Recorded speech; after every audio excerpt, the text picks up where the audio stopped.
তিন বন্ধু রাজু, মিথুন আর কমল এক বিপজ্জনক জঙ্গল পাড়ি দিচ্ছিল। তারা ছিল দরিদ্র কৃষক, যারা খরায় ফসল হারিয়ে জীবন বাঁচানোর আশায় শহরে পাড়ি জমাতে চেয়েছিল।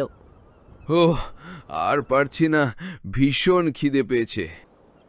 আর কিছু পথ পেরুলেই একটা দোকান, ওখানেই না হয় কিছু খেয়ে নিব।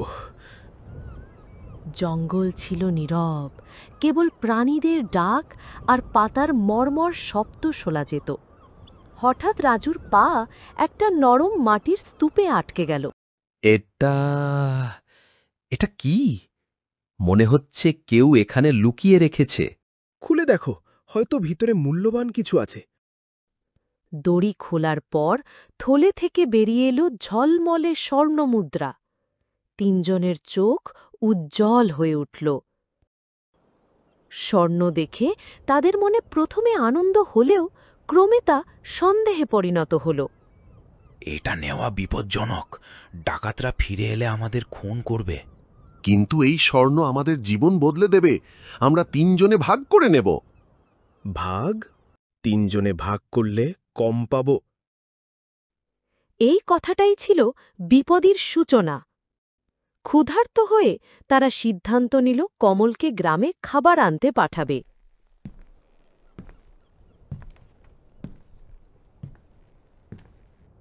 কমল ফিরলেই আমরা তাকে সরিয়ে দেব। তিনজনের ভাগে আমাদের অংশ কম হবে। ভালো চিন্তা, কিন্তু কিভাবে? জঙ্গলের গভীরে নিয়ে গিয়ে কেউ খুঁজে পাবে না। অন্যদিকে গ্রামে যাওয়ার পথে কমলের মনেও একটি পরিকল্পনা গড়ে উঠল। খাবারে বিষ মিশিয়ে দেব, ওরা খেলেই মরে যাবে। কমল খাবার নিয়ে ফিরলে রাজু আর মিথুন তাকে জঙ্গলের ভিতর নিয়ে গেল।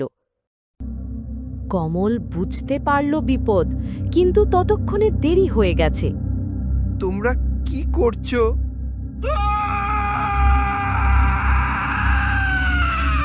কথা শেষ হওয়ার আগেই রাজুর ছুরি তার বুকে বিদ্ধ হল। এবার আমরা খাব, তোর অংশ আমাদের।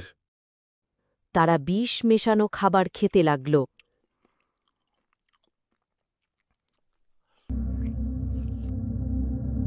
কমল খাবারে বিষ দিয়েছিল। কিছুক্ষণের পরেই তাদের পেটে তীব্র ব্যথা শুরু হল। কিছুক্ষণের মধ্যেই তিনজনেই নিথর হয়ে পড়ল। স্বর্ণের থলে আবার জঙ্গলের মাটিতে পড়ে আছে। এবার তার পাশে তিনটে কঙ্কাল পড়ে আছে। থলে থেকে বেরিয়ে আসা আলো একটা ভয়ঙ্কর বার্তা দেয়। লোভ মানুষকে ধ্বংস করে, স্বর্ণ নয়।